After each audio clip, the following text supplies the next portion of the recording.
जान को खतरा? फिर से रिमाइंड करो।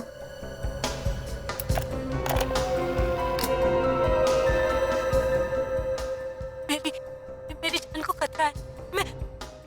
मेरी जान को खतरा है। मैं मार्वे रोड फ्लैट नंबर 5 में मछुआरी गली में रहती हूँ। मेरी मौत का जिम्मेदार। Marve road flat number 5। तो फिर से चलो।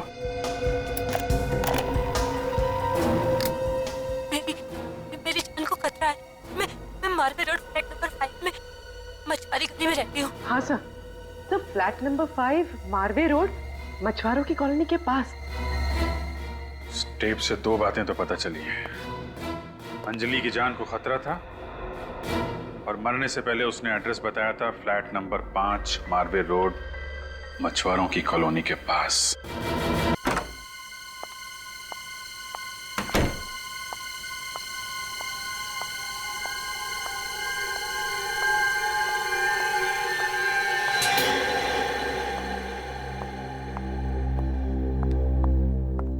हे भगवान,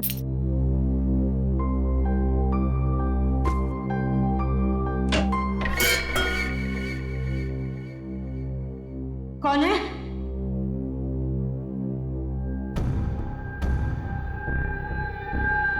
कौन है वहां? कौन है?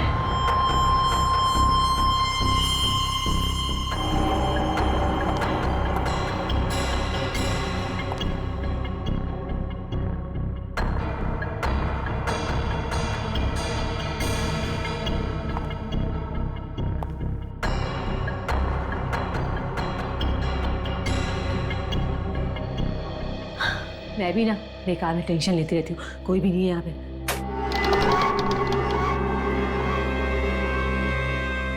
कौन है बेडरूम में? कौन है?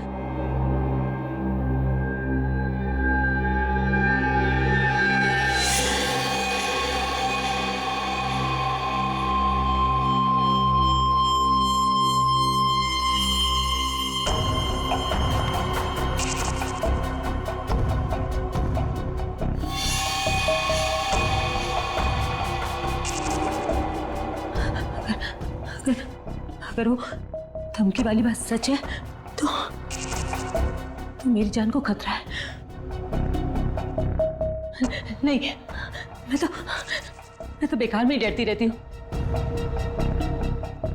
नहीं, सावधानी बरतने में हर्ज ही क्या है।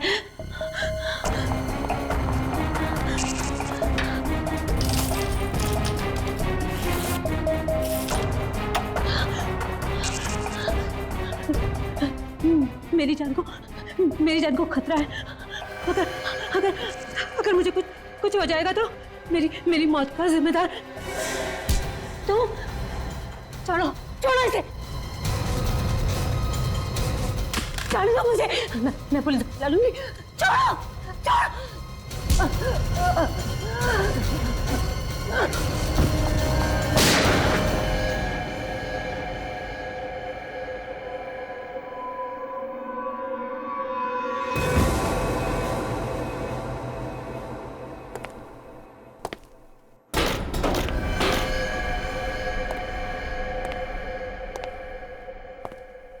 रात के अंधेरे में सिर्फ चांद के प्रकाश में, बिजली की गड़गड़ाहट में राजन ने अपनी चाबी से मुख्य द्वार को खोला।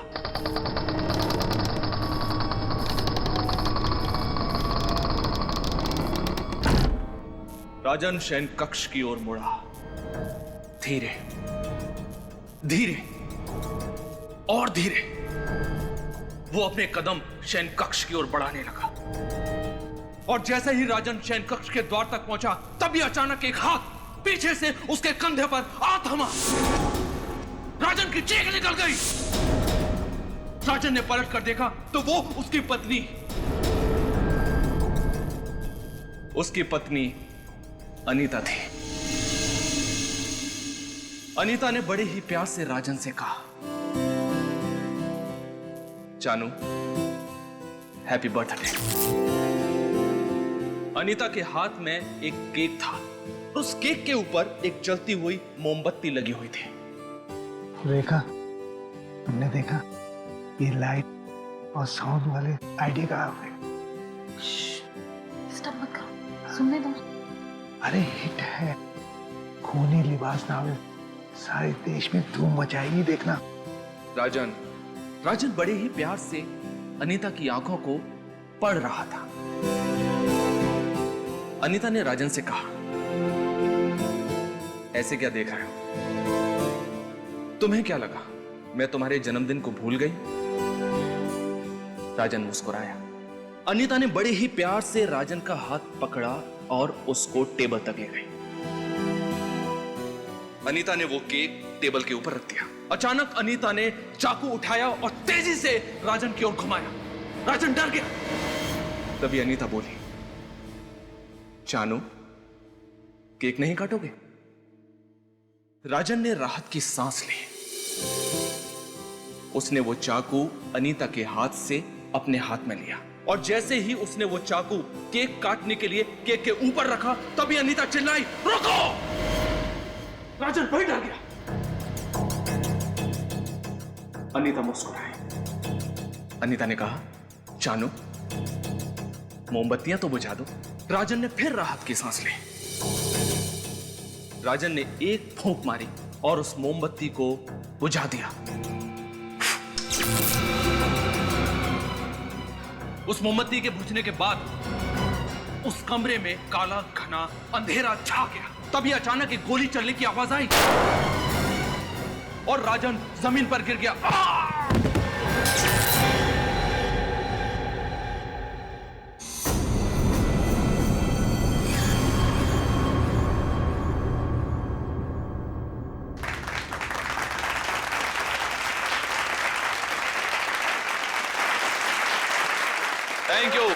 Thank you very much.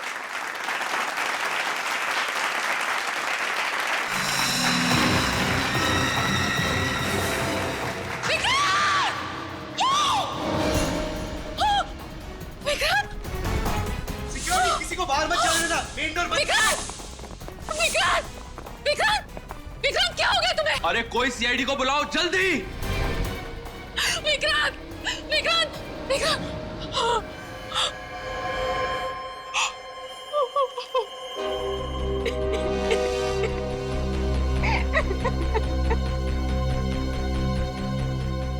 ये सब कब हुआ? मैं बताता हूं।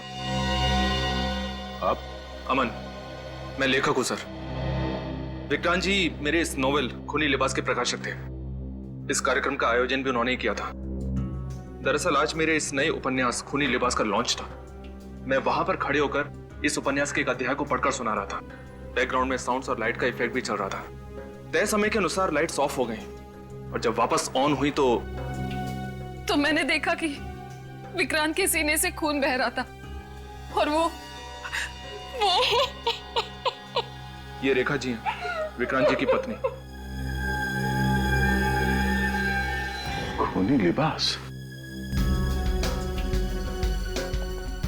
खूनी लिबास, ये नाम कहीं सुना हो ऐसा लगता है। सर वो अंजलि, उसके पास से हमें इसी बुक लॉन्च का इनविटेशन कार्ड मिला था। हाँ, अंजलि, जिसका खून हुआ कल रात, उसके बैग में भी हमें इसी बुक लॉन्च का इनविटेशन कार्ड मिला। पलटो से समझ गए।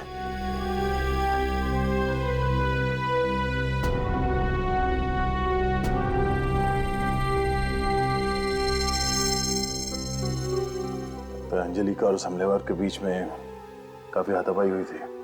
निशाने को देख के लगता है कि अंजलि ने अपने आप को बचाने की पूरी कोशिश की थी। हाँ सर, लेकिन हत्यारे ने बड़ी बेरहमी से इन पर गोली चला दी। दरवाजा टूटा हुआ नहीं है, घर की सारी चीजें, सारा सामान अपनी जगह पे है। यानी वो हमलावर घर के अंदर जबरदस्ती नहीं घुसा है, अंजलि ने उसे अंदर आने दिया है।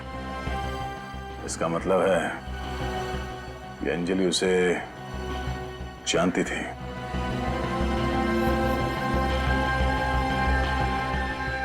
टूटा हुआ डिक्टाफोन,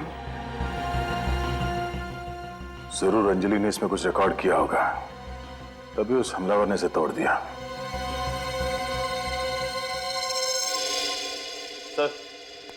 सर अंजलि के पर्स में ये आईडी कार्ड मिला है। प्रेस का कार्ड? ये अंजलि एक पत्रकार थी? हाँ सर, और सर साथ में ये बुक लॉन्च फंक्शन का इनविटेशन कार्ड भी है। इसका मतलब है अंजलि को भी यहाँ आने का इनविटेशन मिला था। कहीं दोनों खून का आपस में कोई संबंध तो नहीं है? जरा पीछे हटिए प्लीज।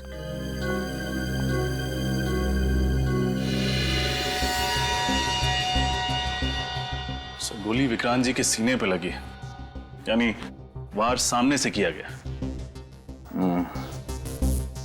जरा ना आगे लो।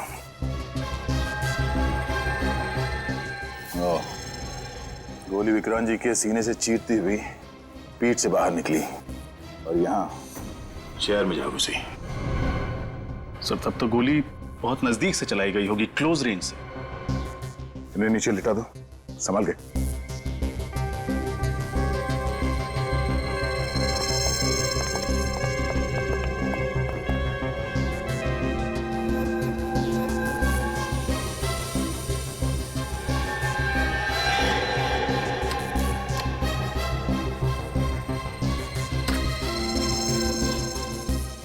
निकल, ये लो, एक लंबी रस्सी लिया। और विनीत, जितने मेहमान हैं उन सबके नाम और एड्रेस नोट कर लो। इन्हें पूछो कि इन लोगों ने किसी को देखा है या किसी पे शक है क्या। और जितने लोगों को इनविटेशन दिया गया उन सबकी एक लिस्ट बनाओ और पता करो कि यहाँ कौन लोग हैं जो जबरदस्ती बिना इनविटेशन के अंदर घुसा है। और ये भी पता करना कि कौन लोग हैं जो इनविटेशन देने के बावजूद यहाँ पे नहीं आए। सर जिस तरह से गोली चलाई गई स्टेज पर से ही चली हो। ये कैसे हो सकता है सर? इस स्टेज पर तो सिर्फ मैं ही था। आप कह रहे थे कि उस वक्त आप स्टेज पे इस उपन्यास से एक अध्याय पढ़ रहे थे। जी हाँ सर, बैकग्राउंड में साउंड और लाइट का इफेक्ट भी चल रहा है। और हाँ सर, इस कहानी में एक जगह कमरे में अंधेरा होता है और किरदार पे गोली चलती है। और उस वक्त इस हॉल में भी अंधेरा हुआ था। ये अंधेरा होना और गोली चलने की आवाज ये पहले से तय था क्या? जी हाँ सर, गोली की आवाज की रिकॉर्डिंग सुनाई देना और ठीक उसी वक्त सचमुच की गोली चलना इत्तेफाक तो नहीं हो सकता। हमें वो ऑडियो सीडी चाहिए गोली चलने की। जी हाँ, मिल जाएगी। सर सरसी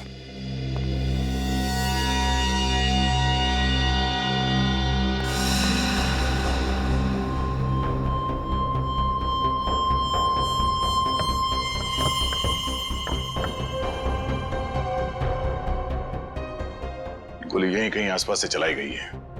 सर करीब 15-20 फीट की दूरी है। सर हो सकता है खूनी इस पर्दे के पीछे कहीं छिपा हो।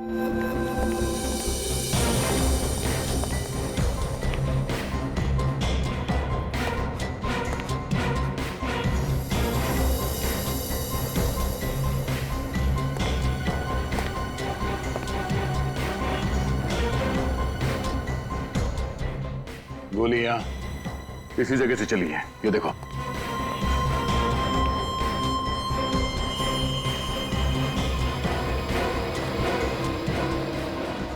एक मिनट जब हिलना नहीं, हिलना नहीं। किसी के जूतों के निशान है। सर हो सकता है ये निशान खूनी के जूते के। जब ये हादसा हुआ उस वक्त यहाँ बैक स्टेज पे जितने भी लोग थे उन सबको यहाँ बुलाओ। यस सर ये दो लोग थे यहाँ पर। आप लोग थे जब बाहर हॉल में गोली चली थी, आप लोग यहीं पे थे बैक स्टेज में? जी सर। किसी को यहाँ से भागते हुए देखा बाहर? नहीं सर। नहीं। मैंने देखा सर, एक आदमी जल्दी जल्दी भाग रहा था। आप पहचानते हैं उसे? साहब अंधेरा था साहब, अंधेरे में दिखाई नहीं दिया साहब कुछ। अच्छा उस आदमी ने क्या पहना हुआ था कुछ याद है? शर्ट, कुर्ता या कुछ और?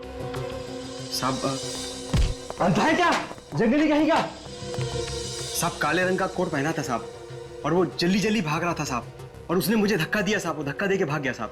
ठीक है आप लोग जाओ, सिक्योरिटी से जाके पता करते हैं कि उन लोगों ने किसी लंबे काले कोट वाले आदमी को देखा है या नहीं? जी सर, वो बहुत जल्दी में था। इसके पहले कि मैं उससे कुछ पूछता वो निकल गया। वो गया कैसे यहाँ से? गाड़ी से गया सर। गाड़ी का नंबर देखा तुमने? नहीं सर। अच्छा, वो दिखता कैसे था? उसने क्या पहन रखा था? हुलिया बता सकते हो?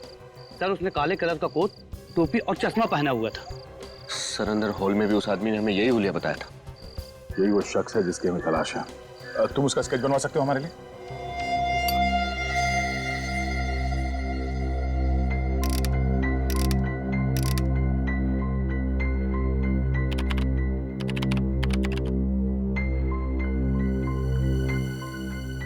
जी साळुंखे साहब, कोई खास बात पता चली है क्या? खास बात यह है अभिजीत कि ये 2 बुलेट्स आप लोग देख रहे हैं, इसमें से ये वाली बुलेट मुझे अंजलि की बॉडी में से मिली है और ये बुलेट मुझे विक्रांत की बॉडी में से मिली है और दोनों बुलेट .32 कैलिबर की गन से चली है।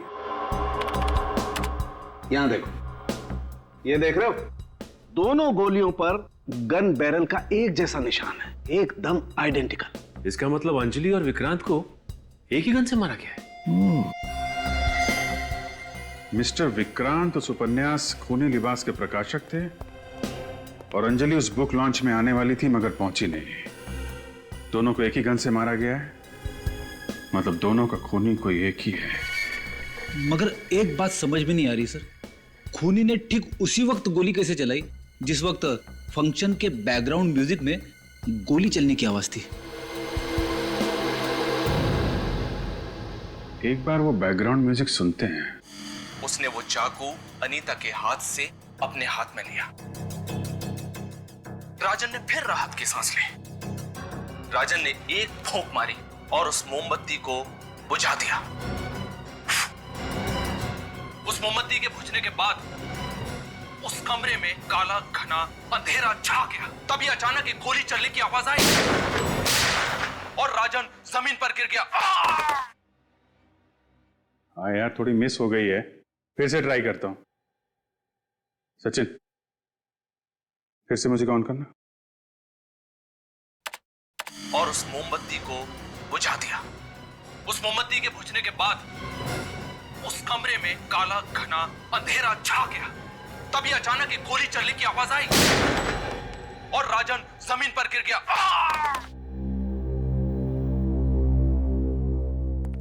गोली की आवाज पे गोली चलाना इतना आसान नहीं है, काफी प्रैक्टिस की जरूरत पड़ेगी।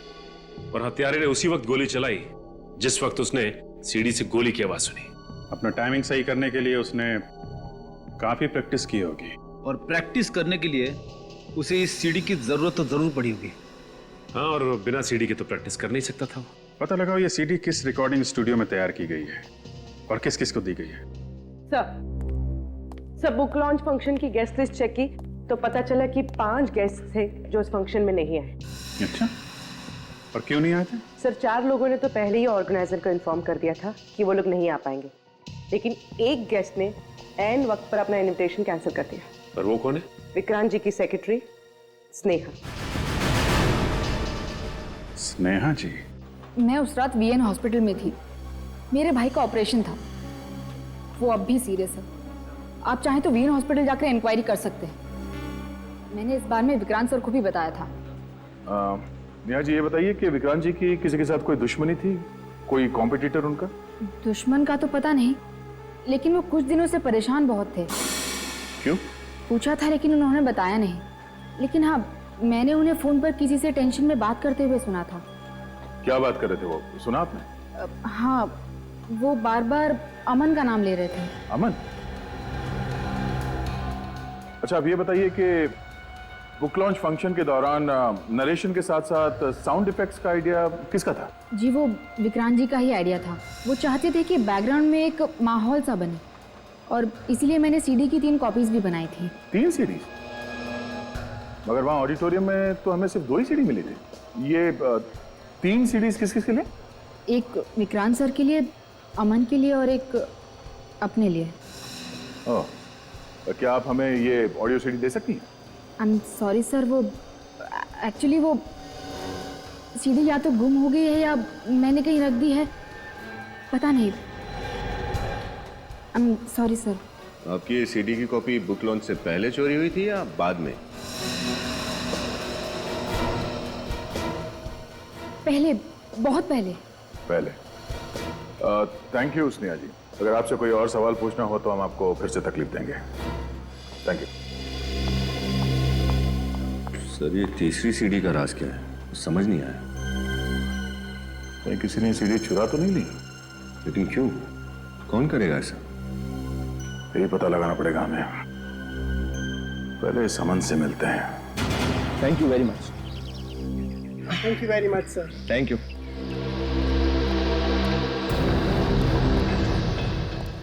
अरे सर, आप लोग यहाँ?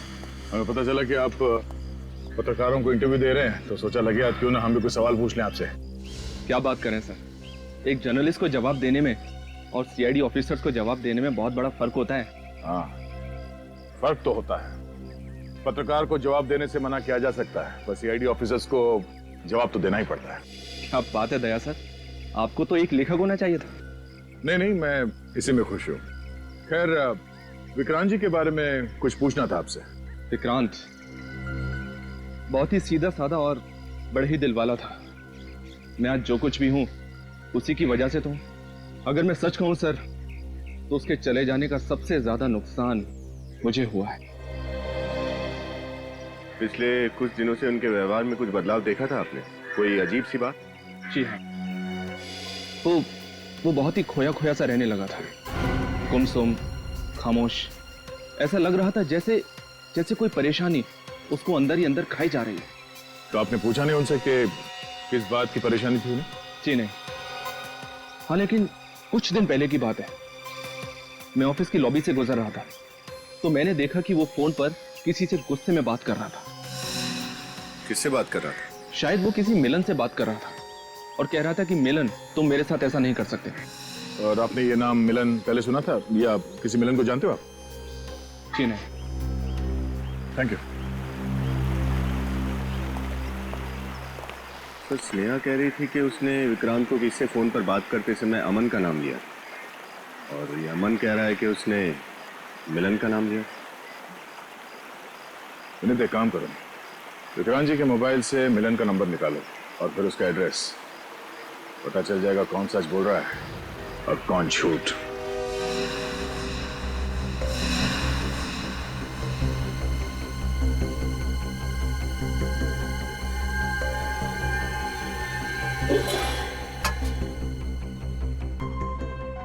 फैन चल रहा है, अलमारी खुली हुई है, खाना वैसा का वैसा है, खिड़की भी खुली हुई है। मतलब ये जल्दी जल्दी में भागा यहाँ से, तो जरूर हमारे लिए कुछ छोड़ के गया होगा। चेक करो घर को।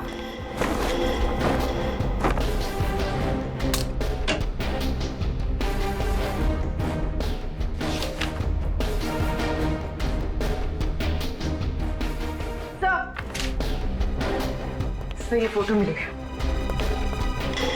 ये? सर, ये फोटो तो स्केच से मैच होता है। ये देखिए। मतलब मिलन ही था जो उस बुक लॉन्च में गया था। चेक करो, देखो और क्या मिलता है।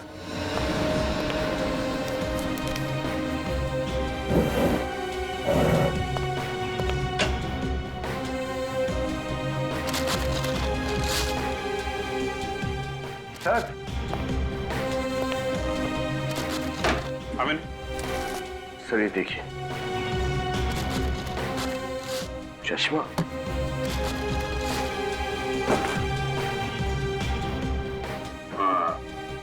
वॉचमैन ने भी बताया था ना, गोली चलने के बाद जो आदमी गेट से निकला था उसने यही पहन रखा था, काला कोट, चश्मा और हैट। मतलब सर, बुक लॉन्च पे मिलन विक्रांत का खून करने के बाद पहले घर आया, हड़बड़ी में अपना सामान पैक किया और यहाँ से चक्कर हो गया। करेक्ट। सर, ये डस्टबिन से ये पेपर मिले। सर देखिए, जैसे इस पे कोई नक्शा बना हुआ है।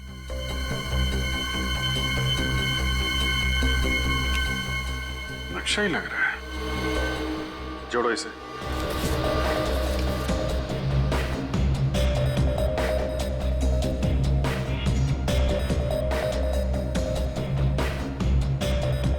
Blue pearl. Blue pearl. पता लगाओ ये जगह कहाँ पे है। निखिल, तुम्हें पूरा यकीन है यही वो जगह है? हाँ सर, उस कागज पे जो लैंडमार्क था वही होटल है और इस होटल के आसपास सिर्फ एक फार्म हाउस है।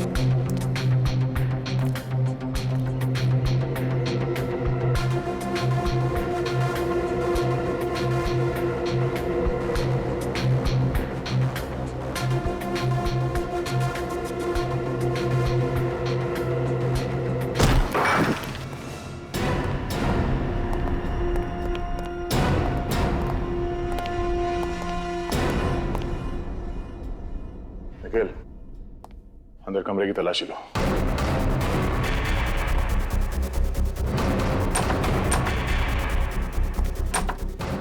सर,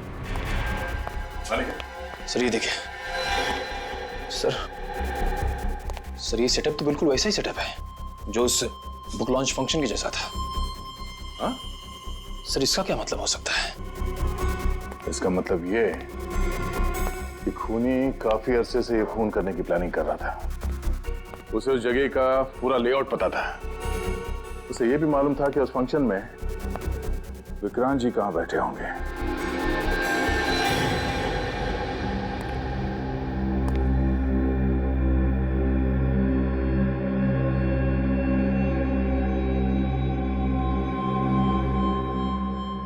सर ये देखिए, ये गोली बिल्कुल वैसी गोली है जो हमें विक्रांत जी की लाश से मिली थी।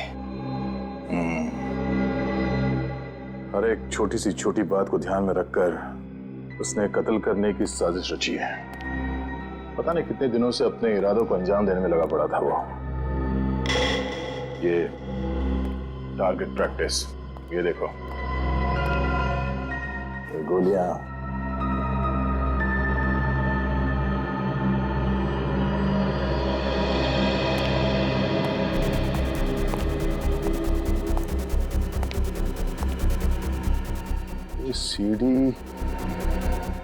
सीडी पे म्यूजिक सिस्टम। राजन ने एक फूंक मारी और उस मोमबत्ती को बुझा दिया। उस मोमबत्ती के बुझने के बाद उस कमरे में काला घना अंधेरा छा गया। तभी अचानक एक गोली चलने की आवाज आई। ओह,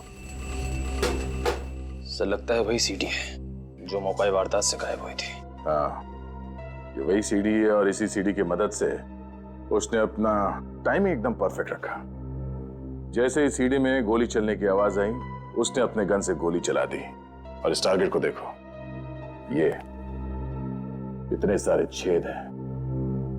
यानी टाइमिंग परफेक्ट रखने के लिए उसने बहुत प्रैक्टिस की थी, टारगेट प्रैक्टिस।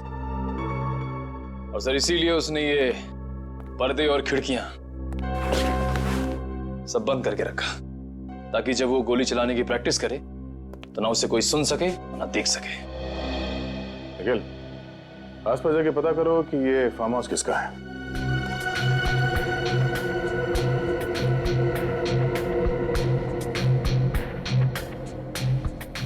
शेल।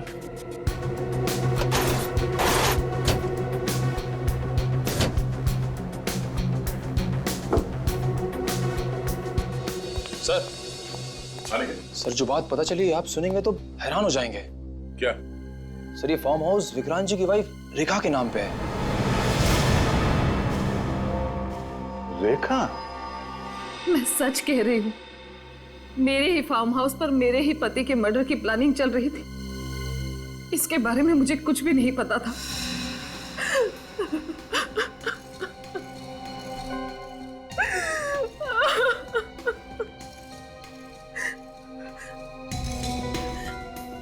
अगर मुझे पता होता तो क्या मैं अपने पति को बचाती नहीं? क्या मैं सीआईडी को इन्फॉर्म नहीं करती? ये फार्म हाउस की चाबी किस किस के पास रहती है? एक चाबी मेरे पास रहती है और दूसरी विक्रांत के पास रहती थी। जब भी उसका मन करता था वो वहां चला जाता था। मैं तो काफी अरसे से फार्म हाउस पर गई नहीं। अच्छा, विक्रांत जी ने कभी आपसे किसी मिलन नाम के आदमी के बारे में कुछ कहा था?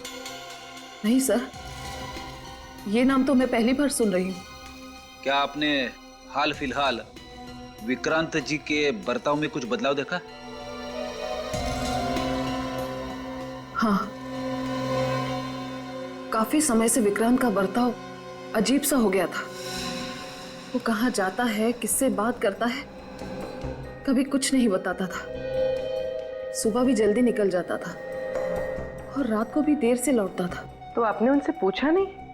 बहुत बार पूछा, लेकिन उसने तो मेरे सारे सवालों का जवाब देना ही बंद कर दिया था। जब भी कुछ पूछो बस चुप रहता था। ठीक है रेखा जी, अभी आप जा सकती हैं। जरूरत पड़ेगी तो आपको दोबारा बुलाएंगे।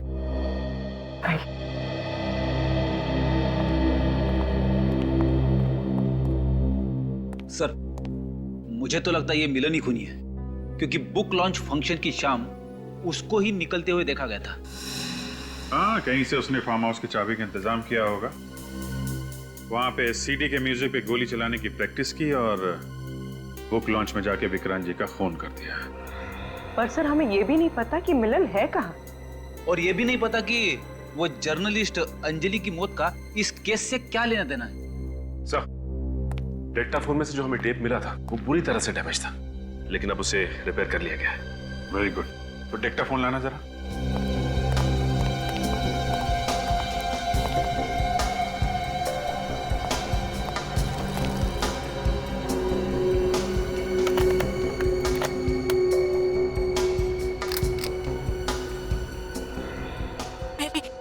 मेरी जान को खतरा है। मैं मार्वे रोड फ्लैट नंबर 5 में मछुआरी गली में रहती हूँ। अगर मुझे कुछ हो जाएगा तो मेरी मौत का जिम्मेदार। जान को खतरा? फिर से रिमाइंड करो।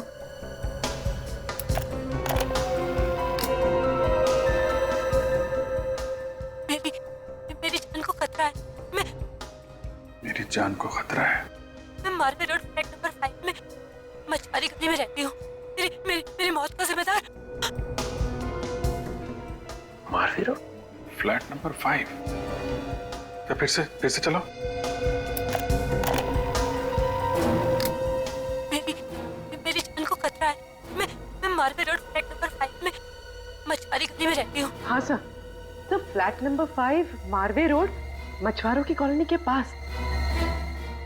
टेप से दो बातें तो पता चली है। अंजलि की जान को खतरा था और मरने से पहले उसने एड्रेस बताया था फ्लैट नंबर 5 मार्वे रोड मछुआरों की कॉलोनी के पास। देखते हैं कौन रहता है इस एड्रेस में। जी, हम सीआईडी से आपसे कुछ पूछना चाहते हैं। माफ कीजिए, हमने आपका नाम नहीं पूछा। मृदुला। मृदुला? मृदुला जी, आप अकेली रहती हैं? हाँ, नहीं मतलब मेरे पति के साथ, शैलेश। लेकिन फिलहाल वो किसी काम के सिलसिले में 3 महीनों के लिए हमारे गांव गए हैं। ओह अच्छा। आप किसी अंजलि को जानती हैं? अंजलि? एक सेकंड, ये है उसकी फोटो। कौन? अंजलि एक पत्रकार थे। जी नहीं, एक्चुअली मैं घर से बाहर सिर्फ सब्जी खरीदने के लिए निकलती हूँ। मैं किसी पत्रकार को नहीं जानती। सब्जी भाजी खरीदने जब घर से बाहर जाती हैं तो शायद आपने कहीं इसे देखा हो, इसके बारे में सुना हो। जी नहीं।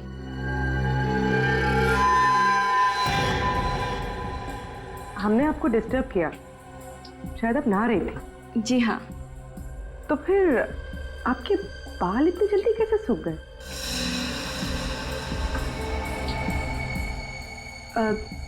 जी वो मैं शैम्पू करने जा ही रही थी, तब आप लोग आ गए।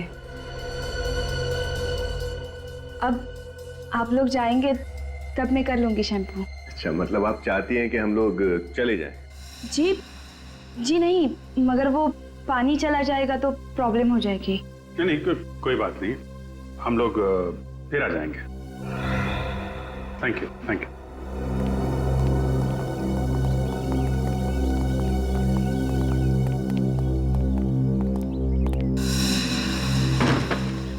झूठ बोल रही है। हाँ सर, वो शैम्पू वाली बात तो झूठी थी। जानबूझ के दरवाजा खोलने में देर लगाई। शैम्पू का तो सिर्फ बहाना था। लेकिन सर ऐसा किया क्यों होगा इन्होंने? हॉल की दीवार पे एक जगह खाली थी, ऐसा लग रहा था वहां पे कोई पेंटिंग लगी थी या कोई फोटो फ्रेम था। मतलब सर अभी हमारे अंदर घुसने से पहले उन्होंने वहां से वो फोटो फ्रेम या पेंटिंग हटा दी होगी। अब तो ऐसा ही रहा है। मगर वो ऐसा क्यों करेगी सर? नहीं चाहती होगी कि हम वो फोटो फ्रेम या पेंटिंग देखें। सर ऐसी क्या खास बात होगी उस फोटो फ्रेम या पेंटिंग में? उसी का पता लगाना पूर्वी। चलो जरा पड़ोसियों से मिलते हैं।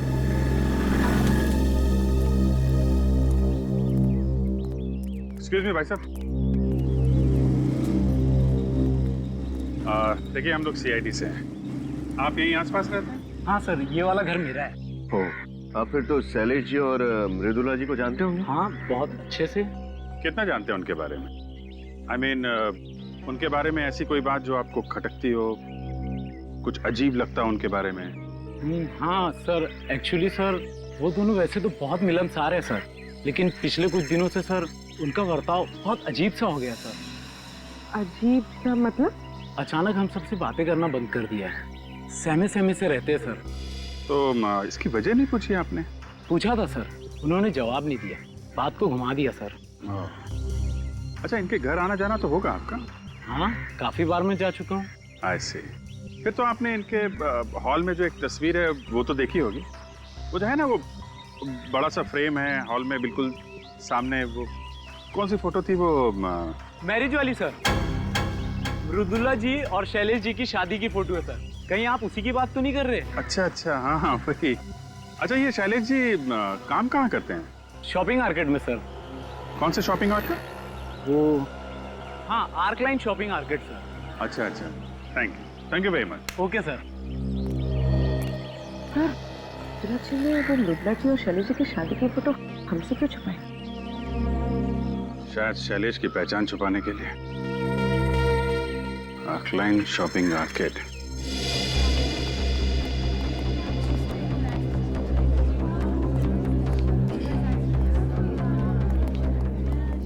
Welcome sir.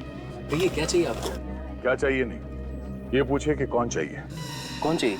शैलेश, जो यहाँ काम करता है। तो शैलेश, वो तो यहाँ काम करता था, उसने तो नौकरी छोड़ दी। कितना टाइम हुआ उसे काम छोड़े हुए? ये कोई 3 महीने हुए होंगे। 3 महीने?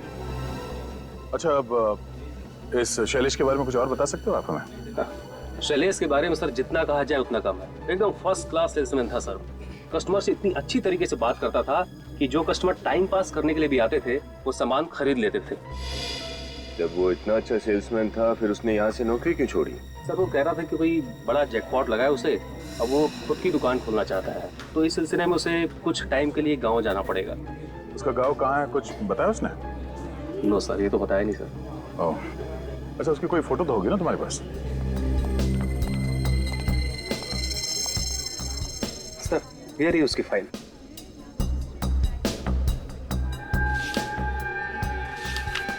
ओह, ये शैलेश पकड़ ले इसे सर। नहीं, अभी नहीं, एक और काम करना बाकी है।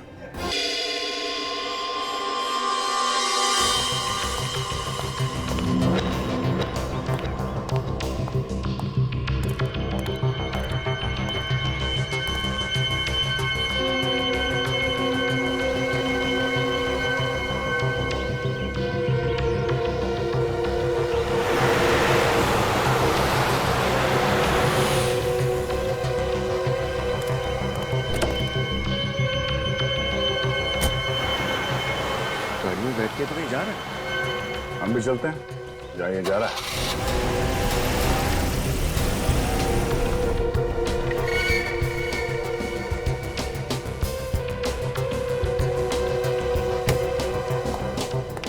अमन, अब मैं और बर्दाश्त नहीं कर सकता।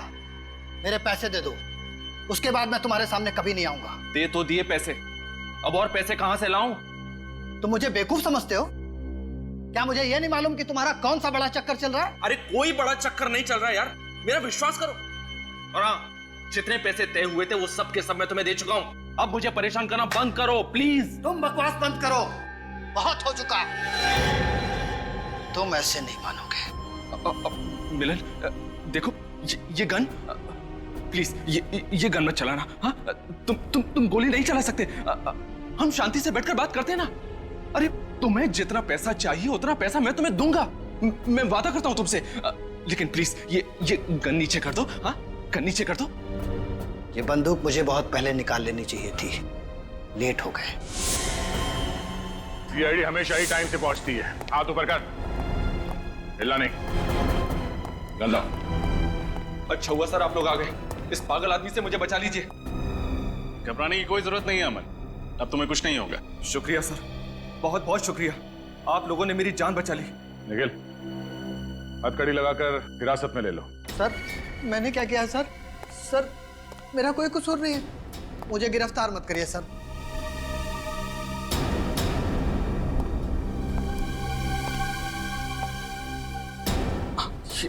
ये आप क्या कर रहे हैं सर? आप लोग मुझे क्यों गिरफ्तार कर रहे हैं? ये ड्रामा बंद करो मिस्टर शैलेश। शैलेश? कौन शैलेश सर? मैं अमन हूं, अमन। और ये सारा खेल तो इस मिलन ने खेला है। मैं निर्दोष हूं सर, मैंने कुछ नहीं किया। इतना भोला बनने की कोई जरूरत नहीं है। हमारे पास सबूत है कि तुम्हारा असली नाम अमन नहीं, शैलेश है। आर्क लाइन शॉपिंग आर्केड में काम करने वालों के रजिस्टर में तुम्हारा नाम, समझे? और वहां तुम्हारी फोटो भी है। तो मिस्टर शैलेश, अब तुम महान लेखक नहीं रहे। मिलन, विक्रांत जी से तुम कैसे मिले? जब दो पब्लिशर ने मेरी कहानी छापने से इनकार कर दिया, तब मैं विक्रांत जी के पास गया।